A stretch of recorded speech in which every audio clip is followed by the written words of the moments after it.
Hey, everybody, and welcome to this week's episode of The Good, the Bad, and the Truth. It's your girl, Naya Angel, and my homies for life, Mr. PAT and E-Man. What's What good? up? What up? Oh, man. So we have definitely some bangers to talk about this week. A lot of stuff going on in these last few days, a lot of activity, a lot of very pertinent to our community discussions. And to start it off, we're going to start with my guy, Uncle Shannon Sharpe. So, as you all know, and for our listeners who don't know, Shannon Sharpe is a sports commentator on the Fox show Undisputed. He has a co-commentator, Skip Bayless, and the two of them touch on a number of topics related to the sports world. But as you know, as with almost every area of life, what's going on in the Black community definitely coincides and cross paths with the sports world, as you have so many major sports. The larger number of those athletes are black males, Black females. So, of course, the commentators have been, with all these major events that have been happening, have been, speaking on these different events that affect our community. So there's one specific topic that we're going to be discussing today, and it's based on a recent quote of Uncle Shannon's. Very interesting stuff. We're going to go ahead and throw this to our guy PAT to start the conversation off. So, what say you, sir, on Shannon Sharpe's statement? And I know you're going to read it out. And, just how do you feel about his point? All right. So Shannon Sharpe, he had a statement which I'll call, and this is air quotes, quote, the Black Friends statement. So what he said, and this is his exact words: if you say I have Black friends and can't empathize with the plight Blacks are going through right now, you don't have Black friends. You know Black people. There's a difference between the two. End quote.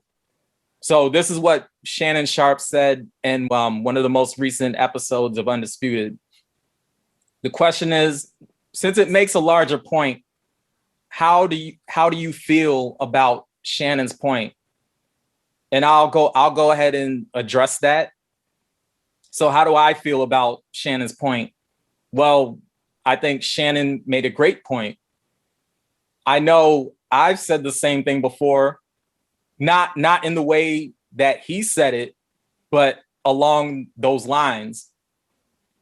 The whole I can't be racist, I have Black friends BS became a default response that a racist person could fall back on in order to try to convince others that they're not racist.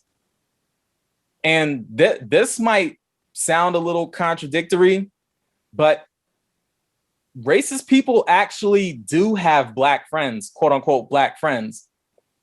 The Black friends are usually— That is true. That is true. The Black friends that racist people do have are usually docile and timid, and they're just not outspoken. The Black friends they do have usually make excuses for their white friends' racism. The Black friends that they do have are really just that white person's, what I call a good pet Negro. That's what these so-called Black friends are. They're really That's just a really interesting, that's a really interesting term. Yeah. Say it again. Say it again. Say it again so all our listeners can hear that. Yeah, I'm gonna just say it straight up. The so-called Black friends that these these racist people have are basically like their good pet Negroes. Good really, pet Negro. yeah, I'm gonna start using that. Good pet Negro. Mm-hmm. yeah, that's what they are. I mean, I'm gonna just say it straight out. Like, they're just good pet Negroes. They're really, really, they're a tool of deflection. I'll just put it like that. They're a tool of deflection, because the way I see it, the racist / white supremacist has mastered the art of deflection. And in order to deflect from the fact that they're racist, they'll fall back on the good pet Negro, their black friend that they do have. But the pet Negro. But I'll switch it up a little bit. But the ones who claim to have black friends really just mean that they know black people. And this goes more to Shannon's point. That's what some of these people mean when they say I have a black friend or I have black friends. Really, what they're saying is they know black people. They really just mean that they know a black person or black persons at their job. They really mean they know of black people, but those black people that they know of or that they're acquainted with are not really their friends. Because the way I look at it, if a black person is really their friend, there wouldn't even need to be a quote black friend label. If a black person is really their friend, then they would just be a friend and not simply the black friend. Mm-hmm.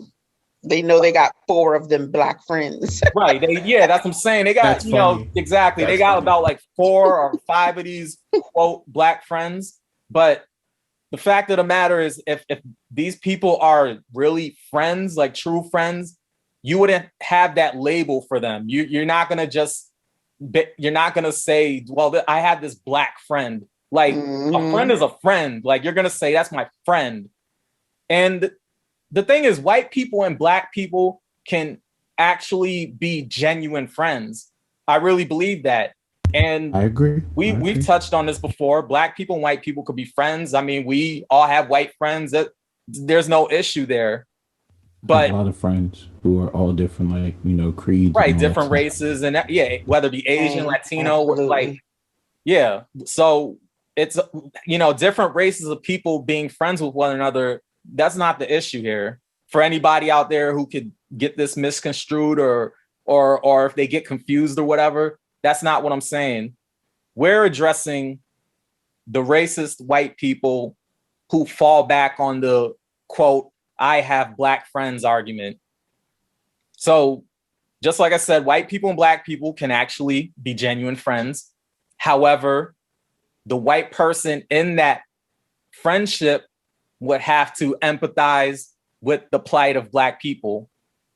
So they can't be on that all lives matter nonsense.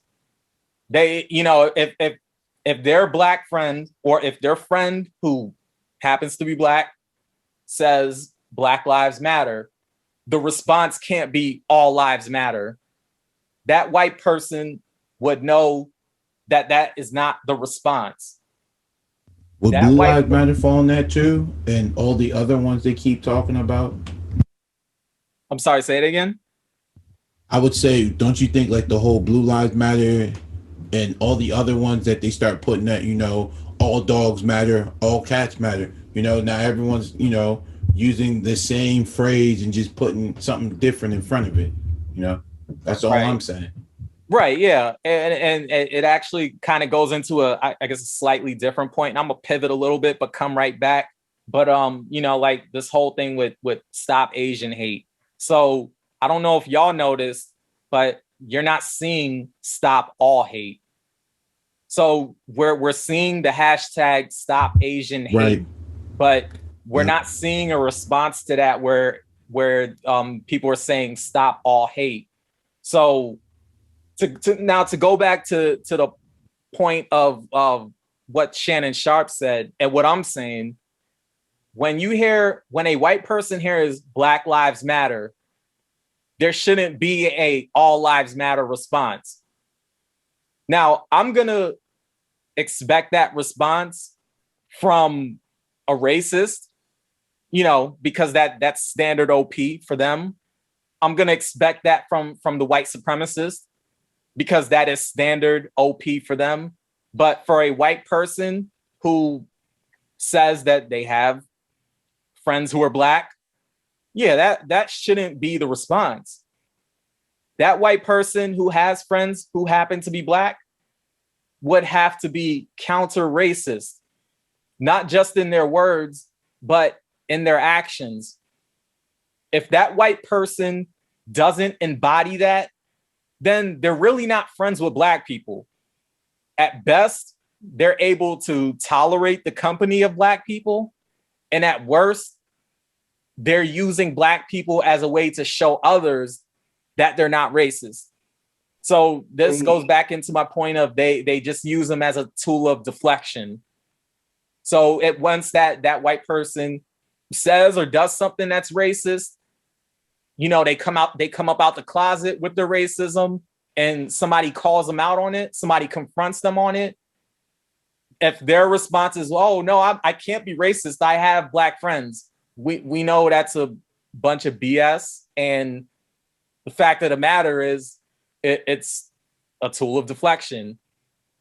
So I agree wholeheartedly with what Shannon Sharpe said. I agree with that point because I know he said more, but we're addressing that particular point, and I do agree with that.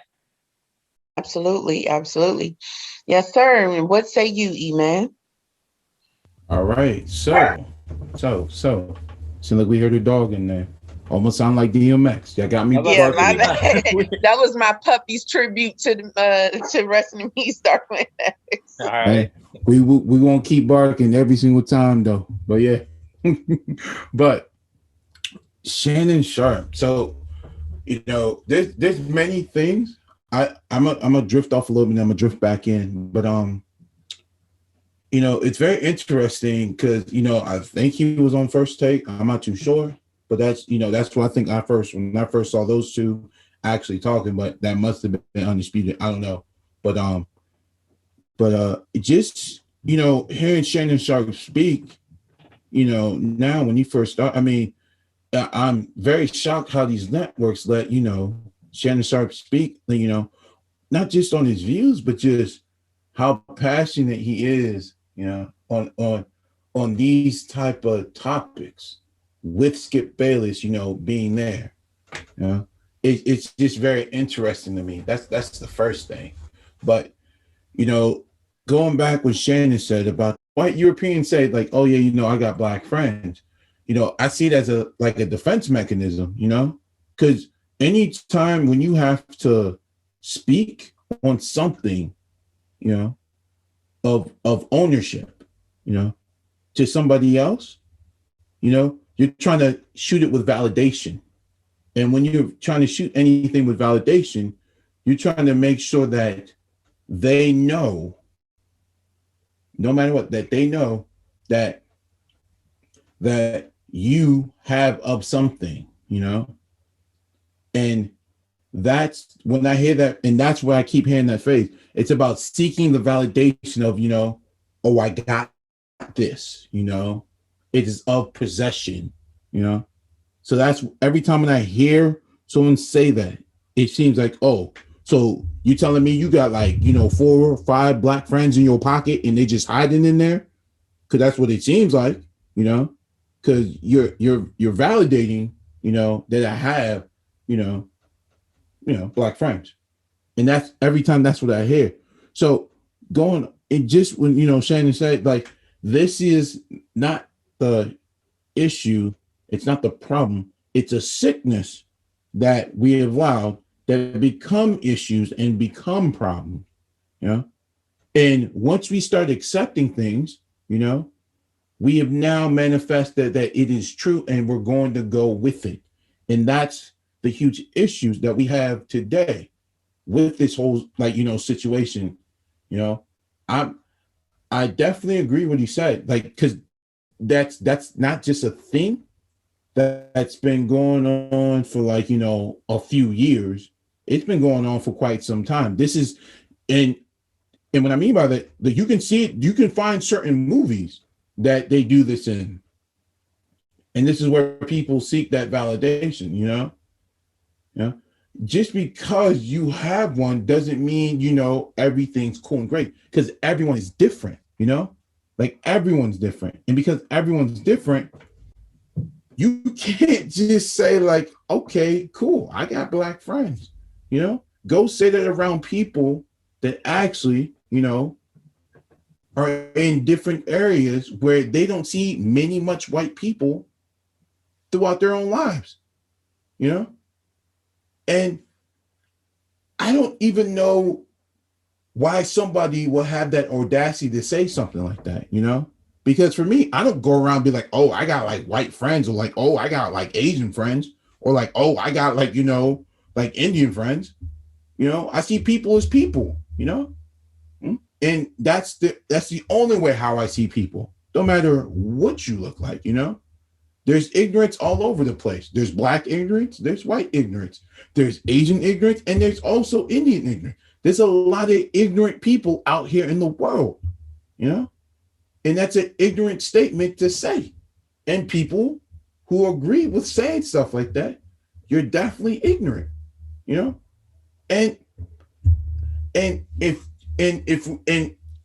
sorry about that, let me catch my breath. But if we keep continuing this weird spectrum about these silly, and I like to say construct, but all these silly things, you know, we're not going to just move. We're not going to move together as people.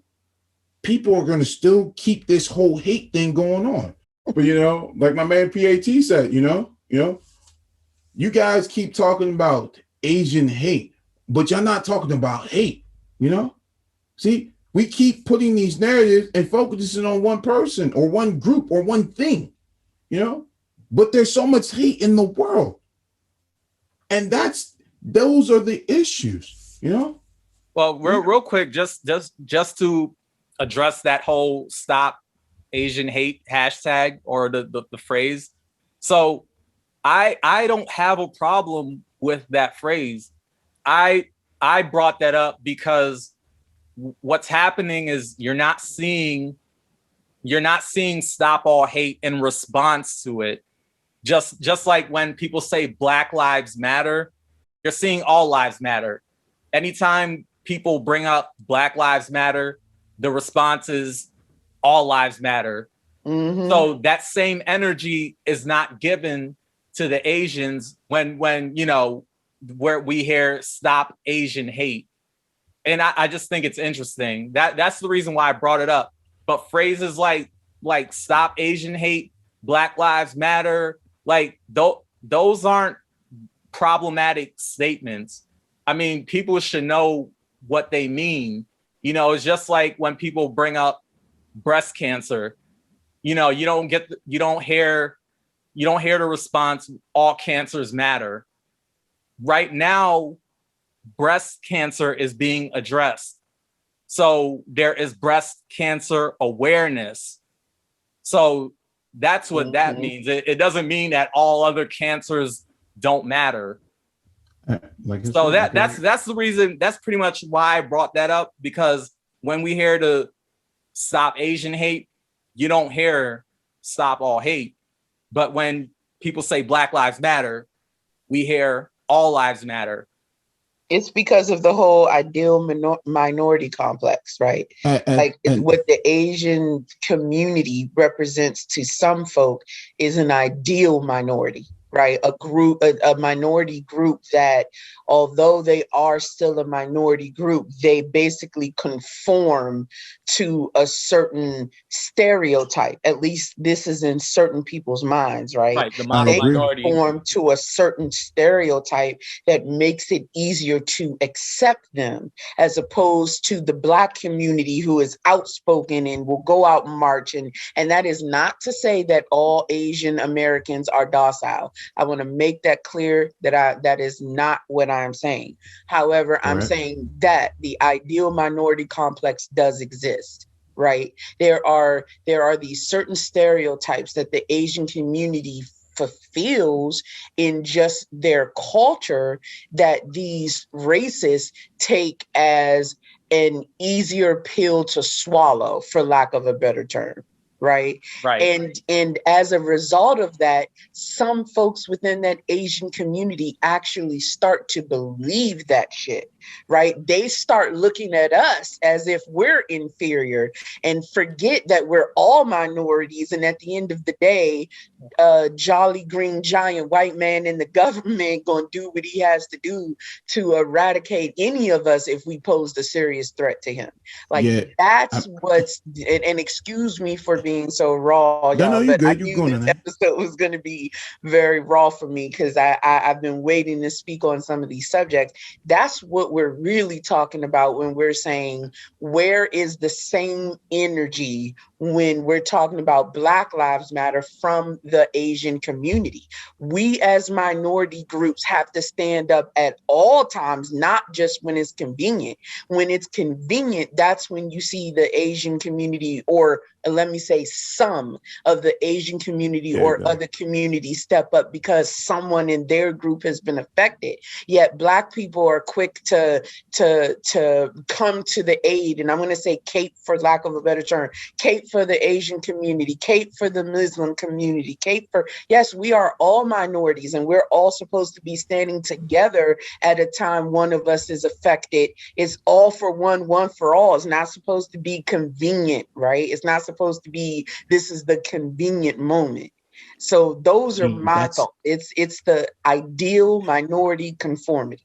It's you're making perfect sense because everything's done by conveniency. That's it seems like that's what everybody wants to move and how everyone feels comfortable with. So once you feel comfortable, you find that spot and you don't want to move. And once you don't want to move, and they put you, a place just like when you go to sleep, when you find that right spot, and then you have your pillow, you got your covers, and once you find that perfect spot, your eyes closed, and then you at rest. It's the whole thing. Because once you get a seat at the table, and when I talked about this, I think in one of our episodes, but once you have a seat at the table, when everyone gets at that table, and every time, and I'm gonna use a really good analogy, when you go to dinner, everyone gets that seat at the table, and people sit at certain spots, and you can see, the head's always up on top, and then you have, the other head on the other side on the outside table, then you have everyone on the outside, So when you're on the outside, you're basically having a seat at the table, you can grab what's in front of you, but you can't grab everything that's on the outside, because the people on the outside can stand up and do whatever they want. See, when you guys are like sitting all close together, you're all smushed in. So that's the analogy I want to bring up, because majority of them sit at the tables. Like many, white Europeans don't have an issues with Asian people. They don't have an issue with, Indian people, because they feel safe around them. So they'll let them have that seat at the table, But once you become a threat, to anything, this goes for anybody, you don't want them at that table anymore, you're going to kick them out, for being disrespectful, you're going to kick them out because you feel like, your hierarchy is being attacked, and that's the only thing you can do. So it's a defense mechanism, and that's what it is for everything, because once you feel something and you know what you are, you're going to do it. The thing that makes people back away, is when they come to that realization of who they are and they need to change. That's the big issue right there. Because it's either you're going to do it or you don't do it. 9 times out of 10, they don't do it. Because it's easy to mask yourself, versus, of unmasking yourself. And what I mean by that is basically you can walk around here and say the same phrase, oh, I got black friends. But some people don't feel like that's cool, but others ain't going to rock with it. And I feel this is one of those situations that, that Shannon, talks about. Because for him to say that, you know, I'm thinking there'll be some type of uproar, you know, so people can check themselves. But many people don't know how to check themselves. Many people just feel cool with everything, just the whole comfortable thing that Nia Angel was talking about. Like maybe after they hear this, they'll check themselves. Maybe if they hear hopefully, this episode, hopefully they'll, you know, we'll see. But yeah, maybe they that's hear this episode to yeah. I mean, right. I don't got no hate. And I got no hate for nobody. But for us to move together as people and be respectful, you know? Yeah, no, we definitely. gotta stop. Yeah, we need to stop saying bullshit like this. Like anybody who says bullshit like that, my next thing, you definitely got to get checked, you know, because I've been around places and, you know, worked at places, you know, where I've heard this and everyone's cool with it because nobody wants to check them and whatnot. Why? Because everyone's worried about not losing your job, you know, and that's been the whole big thing in like the whole workforce, you know, not losing your job because when you speak up, everybody's going to look at you crazy. And that right there needs to stop. Like, how are we going to be better as people, but yet we can't speak our mind when you feel that somebody, you know, made you feel lower than your own self, you know, every day. And it just bothers me. It just bothers me, you know. Understood.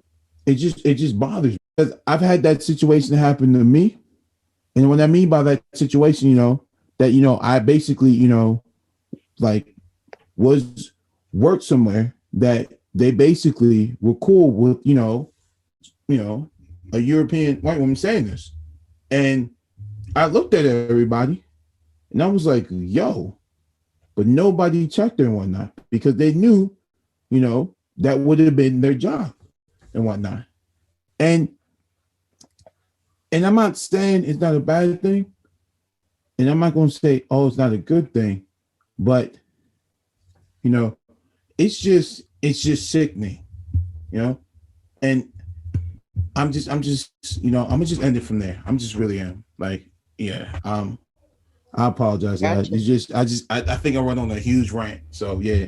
No, you're fine. No worries, sir. I actually, I think that you and, you know, Pat hit the nail on the head with a lot of things in regards to this topic, because for me it's quite simple, right? The message that Shannon was trying to send is that for those of you who are claiming I can't be racist while you sit idly by and watch things happening because you claim you have Black friends, you are a part of the problem. Right. That's just what my thoughts on that is. That message, that's the message that I took from Uncle Shannon. And I totally agree with him. And this goes right back to everything I was saying previously, as one of you just mentioned about comfort zones. Right. People are willing to do, or at least people who end up not being impactful, right, are willing to do whatever keeps them within their comfort zone. Oh, I'm an advocate of Black Lives Matter. I'm an advocate of the Black community as long as I don't have to actually go out there and march, or as long as I don't have to actually go out there and protest, as long as I can just say it on social media where everyone can see it. And that's basically what this boils down to, right? The go-getters and the bullshitters. All right. You're either going to be about something and you're going to stand up for something and you're going to actually fucking mean it because it is deep down important to you and not something that you feel you have to do in order to keep a safe face in society. Or you're going to be a bullshitter and you're going to try to pass that along to those less fortunate folks who think that they owe you an applause on an invite to the cookout just because you fucking said you're not racist because you have Black friends. Guess what? It's 2021. If recent events haven't shown us anything, it is that this generation, and when I say this generation, I don't just mean Generation Z. I mean the Black folks alive today that span across multiple generations. We have had a fucking enough. And now we are expecting what we should have expected from decent human beings hundreds of years ago, where when you see wrong, When you see injustice, regardless of the color of that person's skin or yours, you step up and do the right fucking thing. You can't rest on your laurels of, I have Black friends, I have Asian friends, I have Spanish friends, I can't be racist. Yeah, the fuck you can. Not only can you be racist, but you're lazy. And because you are not truly passionate about the fact that our rights are being stomped on and are being ignored, and that if you truly cared for us, you could not sit idly and comfortably by and do nothing about it. I'm talking to you. And you're gonna have to forgive me, fans, but this episode, I had to get raw, because I've been waiting for these particular topics. I'm talking to you. Because you know what? I have real friends. I have real friends of every culture, race, creed, minority group, and they show me every single day with action, not with talk, with action, that they are for equality for all people. They're not going to sit back in their comfort zone and let shit fly. I'm talking about the Jane Fondas of the world, right? I don't even know who I'm talking about those folks who are out there putting their money where their mouth is. That's what we appreciate. Miss me with the bullshit. I don't care if you have 3.5 friends, 3.5 Black friends. I don't care. If you say that to me, I'm going to give you a certain look that's going to tell you exactly what you could do with your 3.5 docile Black friends. 3.5 though? Where that half coming from? 3.5. That's because, they know an exact number. It's fucking, I have 3.175 Black friends. That's true, though. They'll be like, oh, well, I have 5 Black friends. Exactly. Like how the fact that you know exactly how many you have and you're keeping tabs on it is a fucking problem. I don't know how many white friends I have, because the ones that I do have are real friends. I know that if shit got tough and we had to go march on the Capitol or wherever, they would be there with me. Let me make it clear, not riot in the Capitol like those thugs we saw a few months ago. But I mean, peaceful protesting, like Black people. It's the whole 3.5 thing right? now. I digress. But, it's okay. I don't know how many of those I have because they're real. Stay with me, but the whole 3.5 thing. I don't know. How do you have half of a friend? I'm just saying. I was basically speaking to the fact that, it's bullshit. And the reason that they have a precise number the second you ask them is because that's a planned response, right? That's a canned response, like we would say in the corporate world, right? It's one that's prepared for if you're asked that question, well, are you sure you're not racist? Well, of course I'm not, because I have 3 Black friends. I have 3.5 Black friends. Make sure we add really, that means 3.5 Black people. Make sure you take that 4th one and you just cut them in half and just be like, you know what? I'm gonna just push you on the side, and I got 3.5. Or that half. That's the biracial maybe he's friend. Mixed. Maybe the 0.5 friend is mixed. That's the biracial one. They're like biracial in their eyes because they're biracial. That means they're only 0.5. You never know. But this is not the ones that who.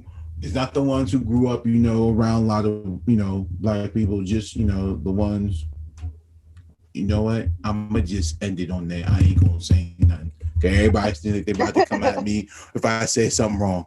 Let's move on to the next topic. Let's move on to the next topic. Sir. We got other juicy topics. Yeah, we got other shit to talk about. Exactly right. So, speaking of that, we're going to go by what we saw on video.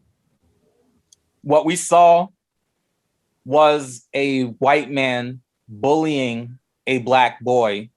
And I'm going to just call him a Black boy because dude looked like he was young. He looked like a young dude. Yeah, he did. So, I ain't gonna lie.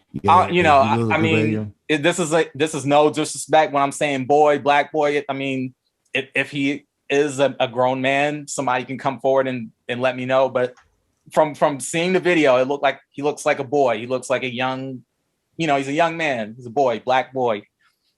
I agree. So we saw what we saw was a white man bullying a black boy. The white guy was clearly the bigger man, literally in this situation. He was literally the bigger man in this situation, not figuratively, but literally, like in size and weight and all that. And what we saw was this white man telling a black boy to get out of, quote, his neighborhood. We also saw this white man push You don't own that neighborhood. the black boy. We saw this white man push the black boy.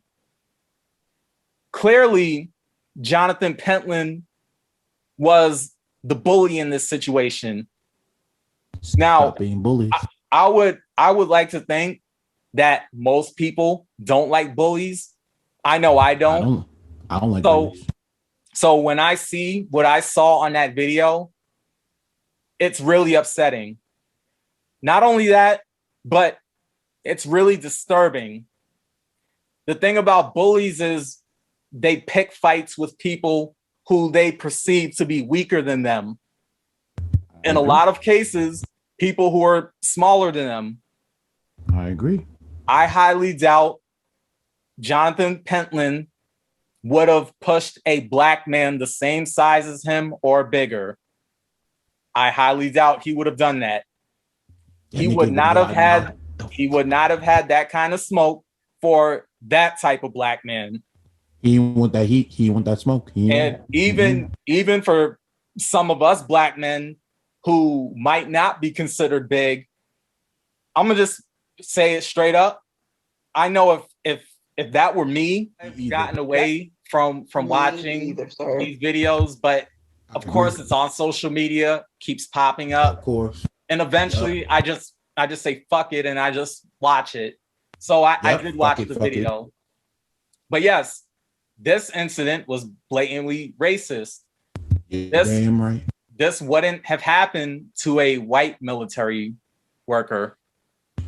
I think what's interesting about this incident is that a lot of the people who were vocal about Colin Kaepernick kneeling during the national anthem got real quiet when this military worker was pepper sprayed. People said that Colin Kaepernick was disrespecting the military, even though Colin Kaepernick himself stated that his intentions weren't to disrespect the flag or the military. So here we are, where we have a military worker who was pepper sprayed, blatantly disrespected, and we don't hear much from these same people who were upset with Kaepernick. I'll just say it like it is. I'll just say it like it is. It's the fact. It's the fact that the military worker is black, and I'm just call him black. I know they say black and Latino. I know he's black and Latino. He's a melanated man. I'm gonna take him in. He a brother. He a brother. I'm gonna take him in as a brother unless he, comes out and says otherwise. Right. But he's a brother in this one. He's black. I'm gonna just say black. Brother, you're still a brother. Black and Latino. Don't change yourself, brother. So the military worker was disrespected because he's black. And the thing is, there was no statements about disrespect for the military. Like when I go on social media and I read people's comments, don't get me wrong. I'm sure that people did mention it. I'm sure there are people saying that this was just disrespectful to the military or to this military worker. But a lot of the comments, a lot of the statements I've seen, just a lot of the commentary I've seen, nobody, let me not say nobody, a lot of these people, a lot of the people that I've seen who were vocal about Kaepernick and were upset with Kaepernick because he so-called disrespected the military, even though that's bullshit. None of these people talked about how this military worker, this black man who was in the military was disrespected. Nobody talked about disrespect for the military. And I think the reason for that is the fact that this man is black. Because if he was white, people would have mentioned disrespect for the military. But because this particular military worker is black, nobody's really mentioning the military aspect of it. Now, like I said before, I know that there was some outrage from people from every race. I understand that. But let's be real here. When people think of the US military, they don't think about the black people who fought for this country and continue to fight or continue to partake in the military. When people think about things like patriotism and defending this country against terrorism, they don't think about black people. Let's just keep it a buck. They're not thinking about black people. They're thinking about white people. No cap. Yeah, no cap. I'm gonna keep it 100. They think about white people. They don't think about black people. Whenever we talk about things like patriotism and defending this country, they think about the white people in the military. But the thing is, black people and the military go hand in hand. I mean, if you know the history, they go hand in hand. But the thing is, black people and the US military don't really go hand in hand in the collective consciousness of Western society. Of course, anyone who knows their history knows that black people have always fought for this country. And they do know that black people and people of other races do join the military. But the fact is, the US military is part of the white power structure.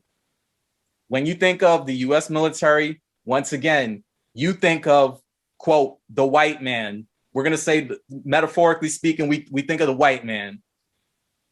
I say all this to say that the attack on the black military worker clearly highlights the racism in this country.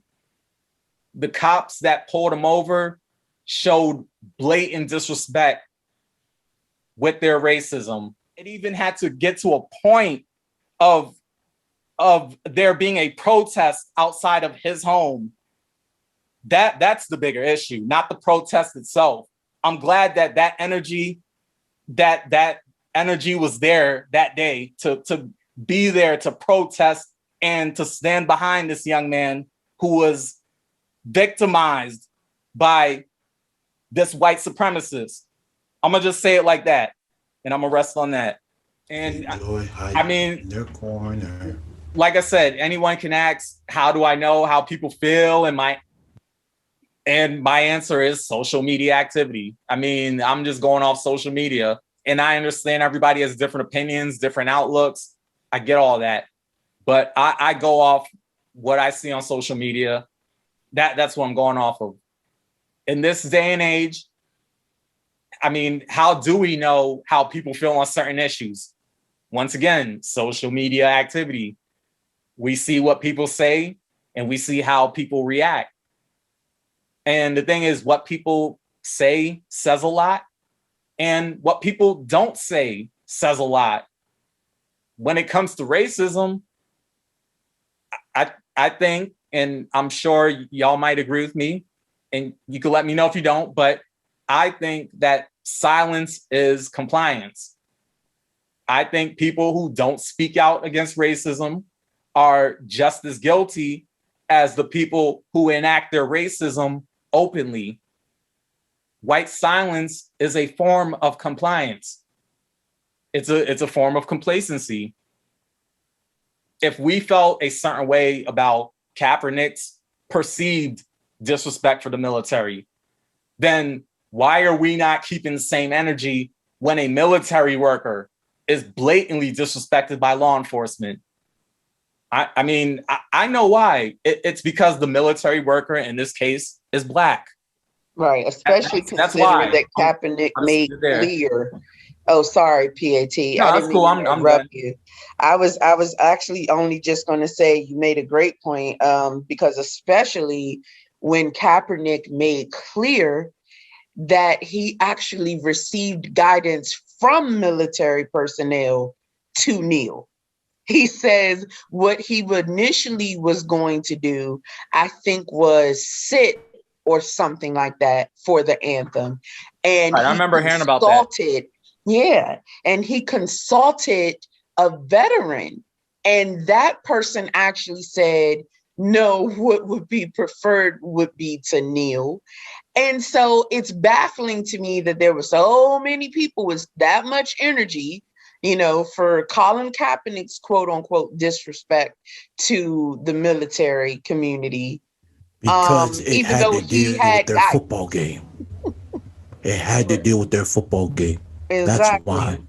It Because has to deal with them being affected in their comfort zone, which they don't like, and to and that's a big part of it. And to what Pat said, that this same energy isn't there because the victim's black. It's that simple. Um. E-Man, if you don't mind, I think I'm gonna actually go ahead and say my two thoughts on this, because they're just a quick two thoughts, to be honest. go right on ahead. So I have seen the video. I have read more than a few articles about the incident. The gist of the matter, per my understanding of what happened, is that the victim, and again, his name is Lieutenant Nazario, and I'm saying victim because he is a victim of a crime. He is a It's a victim of dope assault by last the name, by the Virginia way. Police That's a Department. dope last name, by the way. Okay, yeah. The victim, he is a victim of assault by the Virginia Police Department. I guess we have to say alleged assault. You And go. Assault. I've and What a I've leg. seen the videos, or excuse me, the video, and I've read articles, and the gist of what happened is he was being pulled over because he didn't have a rear tag. The reason he didn't have a rear tag is because it was a newer vehicle, and he did have the temporary tag that is provided to him by the dealer in the back window. So keep that in mind as well, folks. But so anyway, he was being pulled over for that issue. He was uncomfortable once they walked up to the vehicle and asked him to step out of the vehicle, because at that point they hadn't even approached him asking for ID or anything, considering that their reason for pulling him over was supposed to be because of the missing rear tag. Standard procedure, unless you have otherwise to suspect he is dangerous, would have been to walk up and ask for his ID and insurance and ask him what's going on. These police officers' very first commands were for him to exit the vehicle. So, as any Black person would be in this day and time, just wanted to make sure I said that clear and concisely. He was not very comfortable with stepping out of the vehicle, but did not want to seem non-compliant, so made sure to raise his hands and stick them out the window, meaning that the police officers on scene could see his hands and every movement of them. Okay. And still, they pepper sprayed him because they said he did not comply with stepping out of the vehicle, even though he is clearly no threat to them because he is choosing to be compliant by lifting his hands out. So, with all that said, let me just say this exactly for what it is. The answer to the question of was it justified or was it blatant racism is blatant freaking racism, as PAT said. Right? It's that simple. They were blatantly racist. They approached this Black man, military or not, in a hostile manner, and then they proceeded to assault him by pepper spraying him. And that's just absolutely ridiculous. See, the problem that I have with the police community, and let me make this clear, I am not by any means saying that every police officer is bad or that the police do not serve a purpose sometimes. That But means we're not calling you hoes. Here is the issue with the police, okay? If you are an officer sworn to uphold the law, regardless of who the party is breaking it, that means you uphold the law regardless of your bad brothers doing bad shit. Okay? It's that simple. These police officers on that scene both decided to violate this man. Okay, yep. They're both assholes. They're both vulnerable to whatever lawsuit he has coming against the both of them. And I hope he sues their damn pants off. And they're both blatantly racist. It's that simple. Can we call them hoes too? Can we call them hoes? Can we call them hoes? Sure, if you want. You know, that's and I'm sorry, you know, I can't get any more simple than that. I can't simplify it any further than that. It was blatant racism. It was a ridiculous situation, and they accosted him because he was a Black man. That's my opinion on the matter. So, E-Man, what say you, sir? All right, so first, I'm going to just call them out hoes because those police officers were hoes. So we don't save no hoes. So we just letting y'all know that, all right? I wish I could play Project Pack at the moment right now, but I ain't got nothing pulled up to listen to it because I feel like at this moment, you know, we need to play some Project Pack and just say, we don't save hoes and whatnot. I can't call them chicken heads because, you know, they're not women, but sorry about that. But yeah, but sorry, I'm digressing again. So those fools are going to get what they deserve. I'm talking about those police officers. When I pulled up the video, you know, the police officer kept yelling at the military, you know, officer and whatnot. And before I continue, I want to give a good shout out to, you know, all the military out there. You guys do a crazy and amazing job for the U.S., even though they do a lot of BS and bullshit and whatnot. But I really thank y'all because y'all fight a fight that y'all don't need to fight. And y'all fight it because, you know, there's a lot of people who don't want to do it. And because you guys do it, I don't have to do it. So I really respect y'all a lot because you guys are doing something that you don't have to do, but you choose to do it for others are not forced to do it. So I really applaud that. But now get back, but I watched that video about 4 or 5 times and, you know, it's silly. I will repeat this. It's silly, you know, to pull a man over, you know, for temporary tags, knowing temporary tags are only good, you know, for a month, you know, and all temporary tags are legit, you know. So to go with that angle that he went with as an officer is pretty stupid because that's not even a crime and whatnot. It's really not a crime. If it can't fit on the plate, you can definitely put it in the window. It's not a crime. There's no crime that states on that, you know, because I've seen that many times when I'm driving, you know, in Virginia, Maryland, or DC. So it's not even a crime. And many officers, you know, who are, you know, trying to think they're big boss in the laws and whatnot, you know, feel like they can do things they want to do and whatnot, and you feel like they can't get away with it and whatnot, do shit what they do. Because I feel like their behaviors as officers, they look like that was common to them. You know, they knew what they were doing.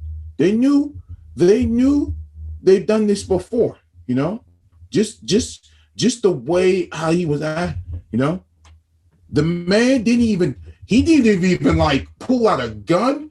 He just sat in the man, and the man even stated himself that he was scared. You know, he was even afraid to take off his damn seatbelt in the car. That's how scared he was. because you got not one but two people with guns, you know, and you don't even know what might happen next, you know. And I can feel for that man because, you know, I've had a situation that happened to me during this time also too and whatnot, you know. It didn't get nasty, you know. At the end of the day, you know, my verdict was basically I filed a complaint and all I got was the officer didn't do anything wrong, you know. I could have pushed that complaint even more, but it's very sad how they stick up for people's bad fucking behavior, you know. And him getting fired, that's not even that's nothing and everything like that. That man should be, that is nothing. He should be in a jail cell right now for disrespecting a military man like that. Yeah, you know, attention need to be taken because like for you like the man didn't even like do anything. Like if I can get it if he kicked your car, you know, spit in your face. He just walked on the sidewalk. That's not even like part of your property, man. Yeah, right. He doesn't own that land. I mean, contrary to what people say, nobody owns no fucking land, like straight up. And real quick, because I know we want to get to the next topic. I know I called this man a white supremacist. You know, I was passionate. I was going on one. I mean, you know, he probably could be a white supremacist. Maybe the proper term might have been suspected white supremacist. Exactly. All of our terms are alleged. Yeah. So let's just put that disclaimer out there. Yeah, we can say that. Because that's the term they like to use. So we'll say alleged. Yeah. And I'll just say real quick that, I mean, this dude could come out and he could be like, hey, I'm not racist. I have black friends. This could be one of those cats. I don't know. I honestly don't care. But I said what I said. You know, but we'll say alleged because, you know, that's the term they like to use. So we'll throw that in the mix over here too. Yes, sir. Yes, sir. Yes, sir. Absolutely. And that was a great point to end it on. They didn't put a bullet in this man for no apparent reason.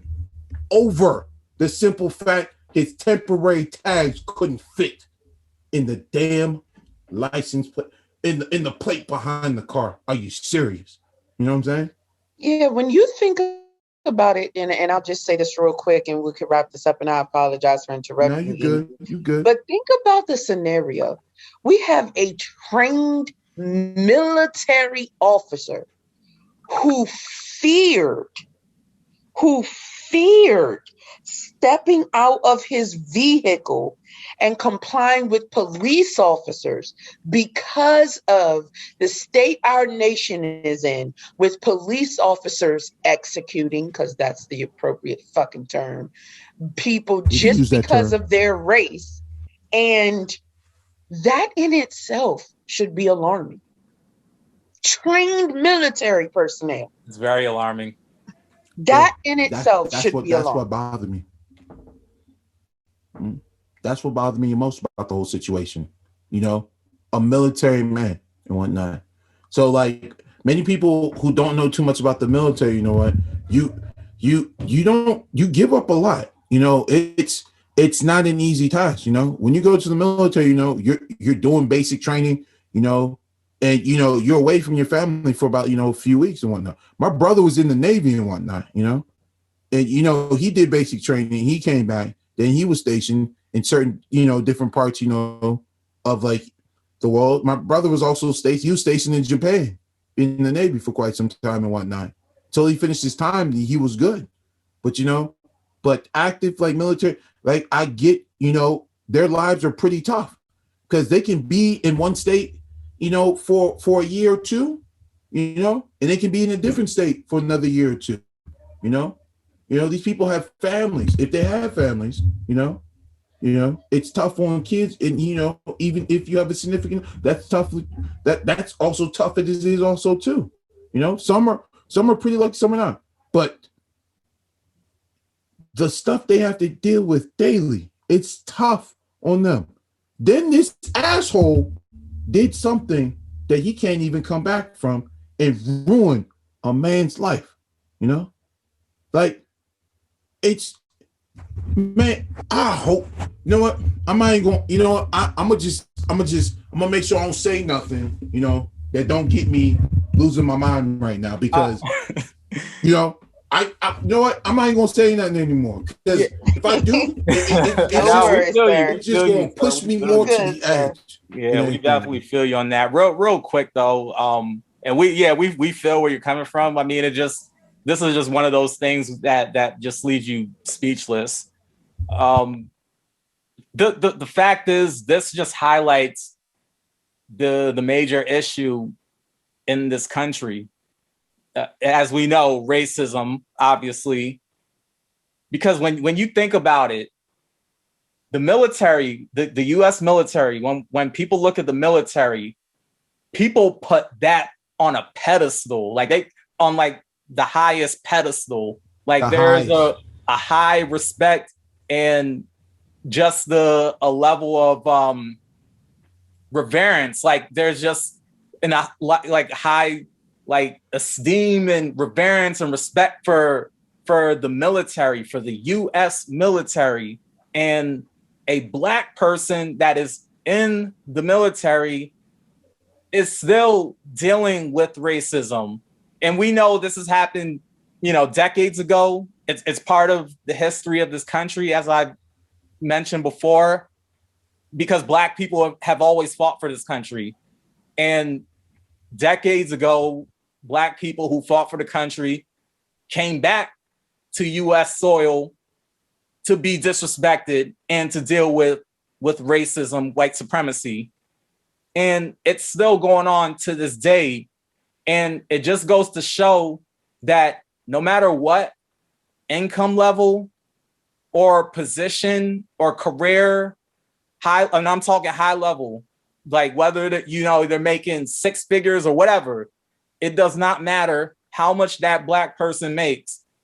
They are still going to deal with racism, white supremacy, flat out. Because the system, and it just shows. This incident really highlights it for me, and I think all of us and everybody else. It should highlight the racism, because this is a military worker, and even he's dealing with racism. So, I mean, this incident, it says a lot. It says a lot. It's their system. They don't. The one thing they don't want to validate that it's their system. They're afraid of that validation, because the simple fact is, once they do that, then you have to open those demons in your damn closet. You really do. Because once, like I said earlier before, once you validate something, you said it. So it means you agree what you said, and once you already validated it, there's no coming back from it. There's no coming back. But none of them don't want to validate. Validate, basically not about them benefiting from it. They know the system is for them. They know it. Makes me wonder if Disney is hiding behind its child-friendly image in order to fire Paul Pierce. I mean, Paul Pierce being a Black man and being a Black man in a room full of strippers most likely hurt the Disney image. We could say that much. Of course, Disney is thinking about their larger audience. The fact of the matter is, in this society, if a Black man isn't associated with criminality, we're associated with misogyny, or both. It could be both criminality and misogyny. Black men, we are associated with those things. So Paul Pierce being on Instagram Live with a bunch of strippers was bad optics for the Disney brand. I mean, let's just forget ESPN and let's just look at Disney for a moment. The juxtaposition of a Black man with a bunch of half-naked women and Disney's family-friendly image is something that the company knows would upset their larger white audience. For that reason, it doesn't surprise me that ESPN would fire Paul Pierce. Now, on the flip side, I can admit that it wasn't a smart move on Paul Pierce's part to go live with strippers. dry snitching on yourself. And adding on, you know, the I'll just call it the substances that might have been in the video. The dry snitching on yourself. Yeah, definitely the dry snitching. But Paul Pierce being an employee of ESPN meant that he was the property of ESPN. He was there to represent their brand.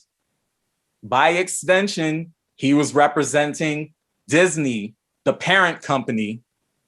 Whether it's Paul Pierce or any other Black athlete or Black celebrity working with these major companies, they become the property of these companies.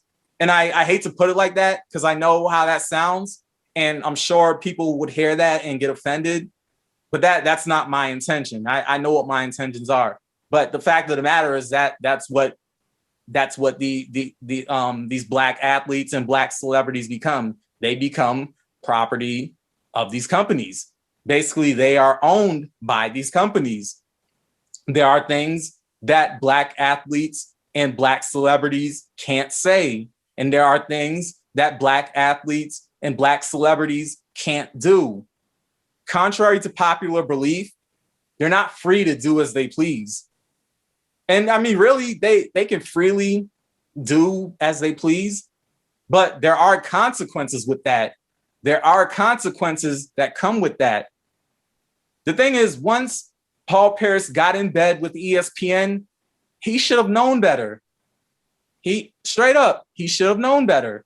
He should have known how the optics of him as a Black man going live with a bunch of strippers would look. A Black man being with a bunch of women and being unregulated is already a scary thought for white America. Disney understands this and felt the need to take action against Paul Pierce. Woo! I mean, we could say what Paul Pierce did goes against the family-friendly brand of Disney, but for real, this goes much deeper. The thing is, optics is everything. We know that adult entertainment is a big far by demonstrating outside of his home. So I think we said this session we were doing a little thing where we'd have Mr. Patman start us off. If you're still in agreement with that, what say you, sir? Okay, so this is pretty simple and straightforward for me. This Paul Pierce incident is the major factor here. The fact of the matter is, Paul Pierce is a grown-ass man, and he was expressing himself as such, and he was in a room with other adults. However, depending on how someone could look at this, we could say that Paul Pierce was at fault and that ESPN overreacted by firing him. That's my take on it. Yes, sir. Yes, sir. And, you know, I'm going to have to agree with you on both sides, because when you look at the facts, right, of the situation, they're this. Yes, Paul Pierce, and I found the article which alleges that what the article specifically says, and I just want to clarify this because I did mention the narcotics, is that Paul Pierce came under fire last week as he chose to take to Instagram Live to stream controversial footage. Pierce elected to broadcast a video of himself playing poker in a room that included half-naked strippers. The stream featured him possibly smoking weed and taking alcohol shots with the women while they were dancing in an NSFW manner. So I just wanted to clarify that, you know, since I didn't mention that. So here are my thoughts on this matter. As Pat said, a little bit of both occurred here. Now, did you learn about being careful about what could possibly make it into the media? He don't care. So I know it's not the exact same situation because Kevin sent private text, not thinking it would make it to the media. The point is he wasn't careful. In this particular situation, Paul Pierce does this shit himself. Why does the world need to see you partying with strippers, bruh? It's unnecessary. Now, first of all, let me take the time to state this. If this occurred in California, last time I checked, marijuana is legal in California. So I'm not saying that he did or didn't do it. I wasn't there. I'm not speaking to that at all. But if that is allegedly a part of the problem, that doesn't make any sense because it's legal in California, just from a legal standpoint. However, the point is, Paul, why? What was even the purpose of doing that? What were you trying to accomplish? Were you trying to stay relevant, or did you feel like you were just in it, like it was one of those moments where you were so high, you were so twisted, you couldn't help it? I don't know. But let me say this. Celebrities got to do better with the exposing themselves shit, bro. You got to stop snitching on yourselves. It makes no sense. At the end of the day, Paul Pierce is a celebrity. He works for a major corporation. He should have known better. It's that simple. You know what your organization stands for. You should have known better. It would be different if you was doing some shit where you was like, fuck the institution about something that actually matters, about something that you were passionate about. If you were protesting or if you were doing something where this was actually your intent, you did not intend to get fired, bro. You just weren't thinking about what you were doing in that moment. And more celebrities have to do better with this shit. Stop dry snitching yourself. Every single moment of your life doesn't need to be shown to the masses. Yeah, it's that social media era that we're in. Everybody feels Right. like they need to share everything. Everything. I don't know why they share everything. I get that it has always been a part of the Hollywood norm that, any press is good press, even if it's bad press, and so I guess because of that norm, they're just used to, always putting themselves in the media. But bro, when you don't think about the consequences of your actions, you have to face the adverse results, which is you've been fucking fired. And, so now with that being said, right, basically, come on, Mr. Pierce, let's do better.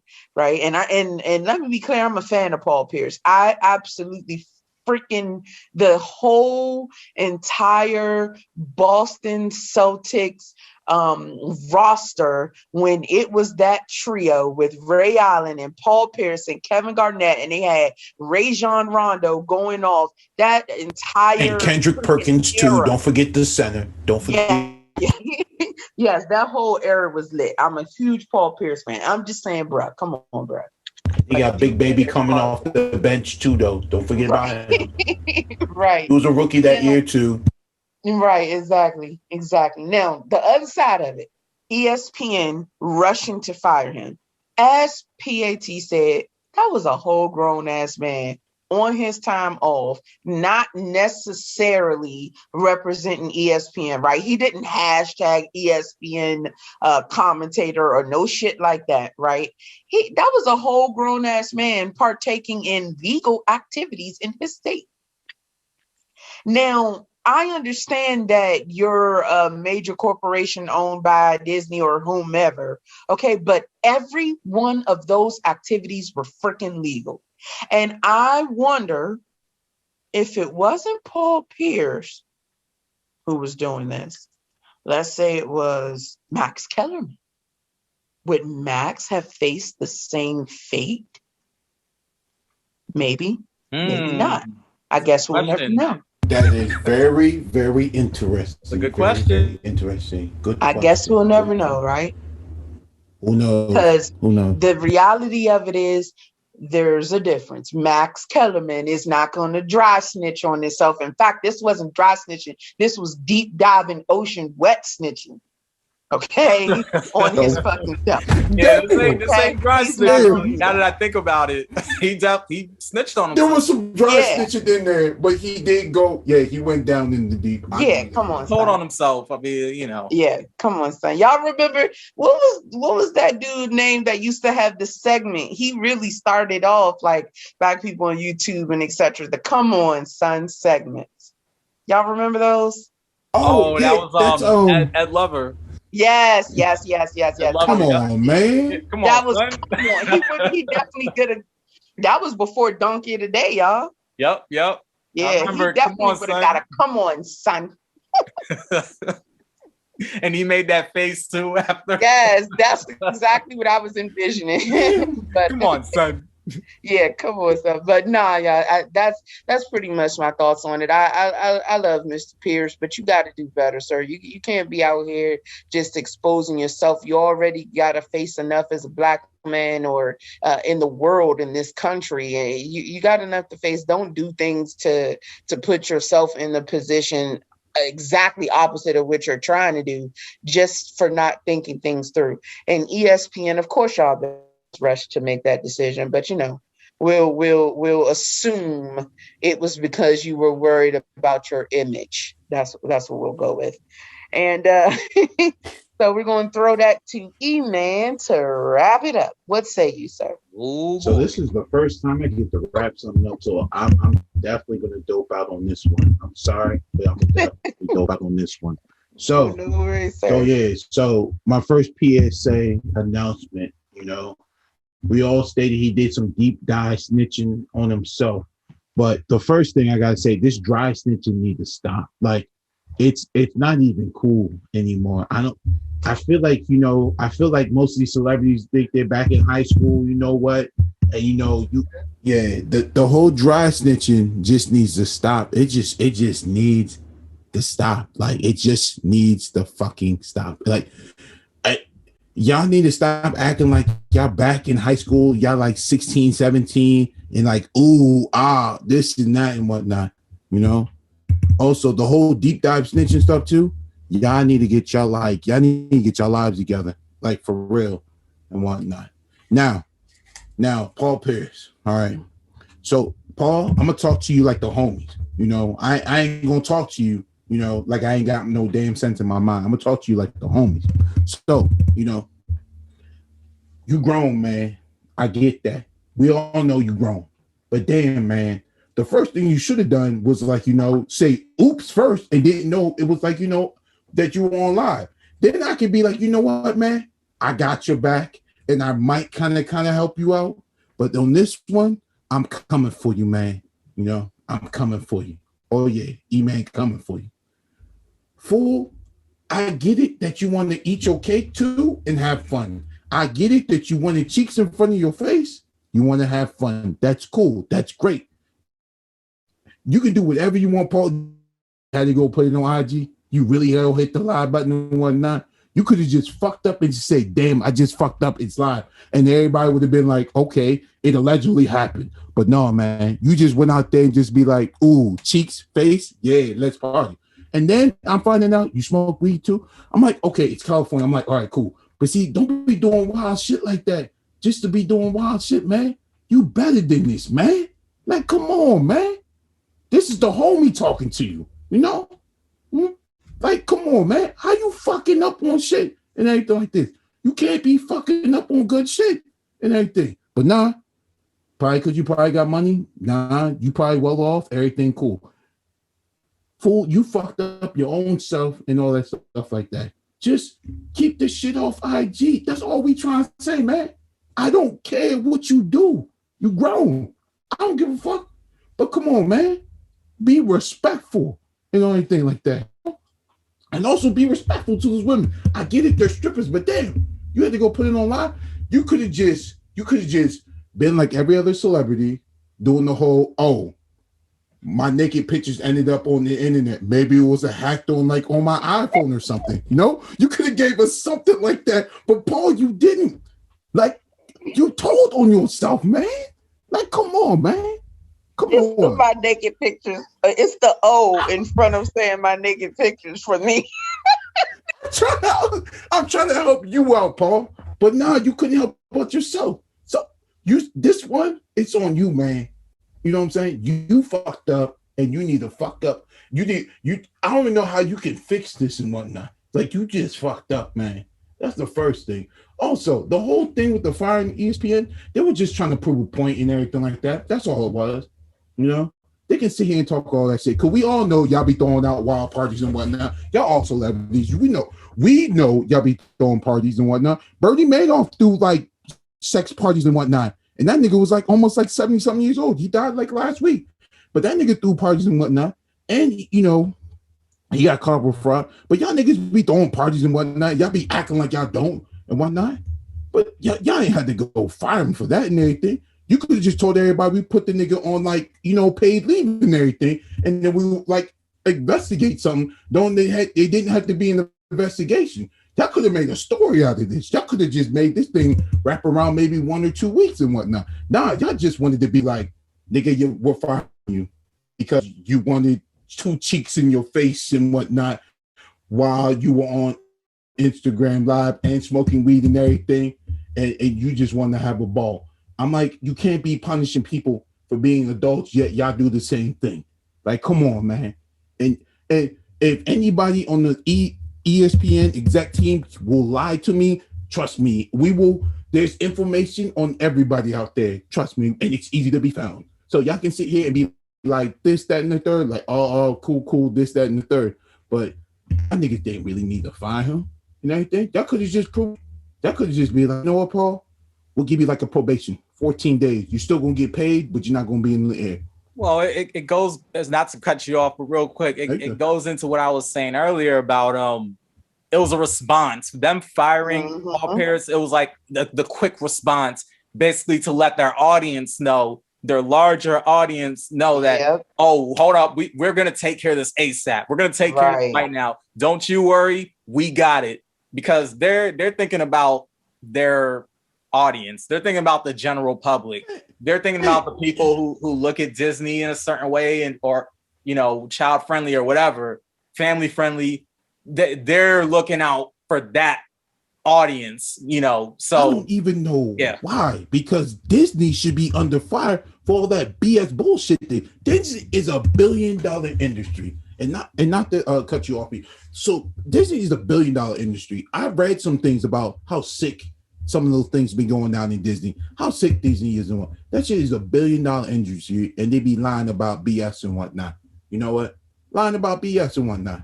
Y'all just mad because, you know, a man, I can't even say accidentally, my man went on IG and wanted cheeks in his face and whatnot.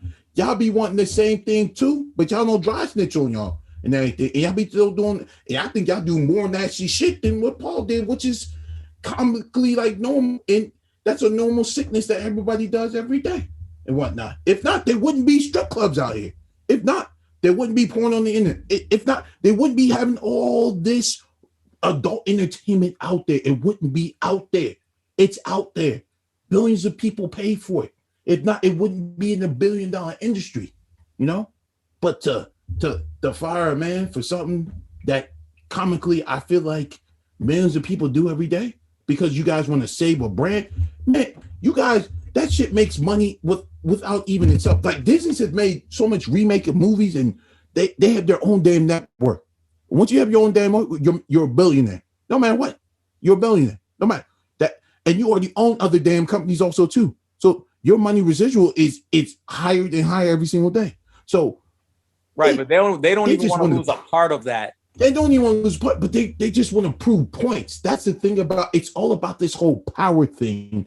When you have that type of like, it's not even about him getting fired. It's a simple fact that we can do it, and people will agree with us and tell that was the right thing to do. That's all they just want cheerleaders behind them be like, yeah, we fired Paul Pierce and whatnot because he wanted some ass and cheeks in his face. I'm like, okay, too. But like, y'all don't talk about all that nasty shit that be going on in Disney and all the other stuff and what be going on. Y'all behind that shit under the rug, like, you know, like it's dirt and everything. Just sweeping it up, be like, all right, cool. We'll just move on with everything, you know? So it's just proving the point. But before we go out, Paul, from another brother, man, can you please throw the phone in the toilet. You could have thrown it out the window. You know what I'm saying? This is the homie helping you out right now, man. You could have done something that you could even hand one of the phones to the strippers and be like, you know what? How you do this and whatnot. I accidentally you could have played it dumb. You did nothing. You know what I'm saying? If you would have gave us something, I feel like a lot of people would have had your back. But your ass just went like, you know what? Let me just get chicks in my face and like we can just make it happen.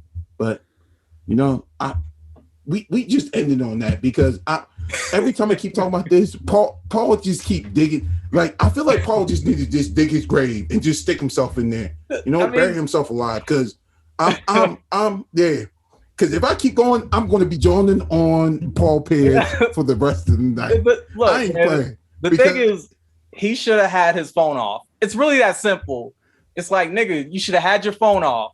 Like, if you want to exercise your whole grown man and, do your thing and, you want to hang around some cheeks or whatever, like, I mean, nobody's going to fault you for that, but come on, dude. You gotta have that phone off. You can't go live with that type of shit. That's all we say, man. I don't care. And this goes to any other black celebrity, black athlete, whoever. Once you are in the spotlight, the fact of the matter is, going live and showing off and like do your thing, as they say, behind closed doors. Everybody's a consenting adult. Of course, do it behind closed doors, do it behind closed cameras. Just shut the phone off. Don't have the live on. It's really that simple. Matter of fact, Paul, what you should have done is just left your phone in the car or just throw that. You should just be like, you know what? I lost my phone and whatnot. And we can't do a live right now. Because I feel like those strippers just probably just told them like, hey, why don't you just do a live because you Paul Pierce and whatnot. See, hopefully they didn't gas him up, but damn, man. And another thing I just thought about is, okay, so he could have had his live off. He could have just not went live, but he could also have had those strippers, basically anybody who was in the room, to not go live. Because the thing is, even if he didn't go live, somebody else could have. So with an environment like that's unregulated, you got to make sure everybody turn your damn phone off. Don't go live. Straight up. Matter of fact, like nobody goes live. Hey, check your phone at the door, player. Right. Yeah. Check your phone at the door. Matter of fact, you should have that basket. Phone off. Hey, you should have the basket and be like, yo, put your phone in here. You ain't getting it. You know what I'm saying? We won't treat you like children and whatnot when we be having adult fun and whatnot. That's what it seems. You know what, Paul? This is what you probably need. Paul, you need to go hire yourself a designated side dude and whatnot. That's what you need to do and whatnot. Not a designated side dude. Oh my God. The reason why you mean like a right hand man? You mean? No. The reason why is, if Paul needs to, when Paul about to do stupid shit, he got someone that can fill him in and be like, nigga, let me get your phone. You go sit down over there. I'm gonna take care of this. You sit in the corner until you can get your act right. Because because he can't do it. Like, I'm sorry. Because going on live, 2 strippers and whatnot, and you smoking weed, like, come on, man. Like, really? Like, we're not even in high school anymore. Like, come on. Like, really? Like Paul Pierce is like what? Ain't he like in his 40s now? Like early 40s now? Like literally? Good question. Not exactly sure. So, I think so though. Yeah, last time I checked, he's definitely in his 40s. Yeah, you know what I'm saying? And we talk about, I mean, I've heard people say this. Young Pharaoh says it a lot also too. But, your age don't bring you wisdom. He's 43. Just putting that out there. So he's in his early 40s. Early 40s. So age don't bring you wisdom. It takes time to grow wisdom. See, that wasn't a wise decision. And because of that, he still acts like a damn child in a 43-year-old body. And that's what it is. But like I said, Paul, no one's not stopping you from having fun with cheese. You just need to make sure that you don't do nothing stupid. And guess what? You done something stupid. Just man, I don't know. Where was Kevin Garnett to just give him that phone call and be like, hey, yo, man, don't go live or don't do nothing stupid? You know? So like, and some people just don't feel like they need to go do that. But like, sometimes I feel like when your homies does something stupid and you know they're going to do something stupid, just give them a call and just be like, yo, man, don't do nothing stupid tonight. Please don't. You know? Because somebody could have said Paul, but, you know, I don't want to call him Donkey today. I don't want to say, come on, man. I might say, damn, Paul, like, why? Damn, man. You fucking it up for everybody. No more dry snitching. We done, man. Like, Paul, you need to go reevaluate your life after this. That's what you need to do, Paul. I would say go find Jesus, but that'll be the wrong thing to say. Well, yes, sir. So, great topics today, sirs. I think we touched on some very important stuff. To all of our listeners out there, we thank you so much for your continued support, and we appreciate all of the love that you've been showing. If you haven't already, please head over to that YouTube channel and hit subscribe on the Good, the Bad, and the Truth podcast. Get all of our latest episodes, great links that are associated to each topic. And then, of course, we have our resident rapper, lyricist, Mr. PAT. Go ahead and share that info, sir. thepatchannel.com. thepatchannel.com. All social media handles is right on that channel. Clear as day for you to see. thepatchannel.com. Subscribe, like, follow. All of it. All of it. Yep, all of it. Yep. Like, comment, and subscribe, please. Yeah, just that dope. Yes, and so do subscribe to the Good, the Bad, and the Truth podcast on YouTube. I mean, like us on Facebook also, of course. We're getting those likes, which thank you. We appreciate that. Yes. We need y'all to go to the YouTube channel and subscribe. Subscribe, like the videos, share them, all of that. Just do it. Yes, sir. Yes, sir. All right, folks. Until next time, peace. Peace out. Peace out. Peace out.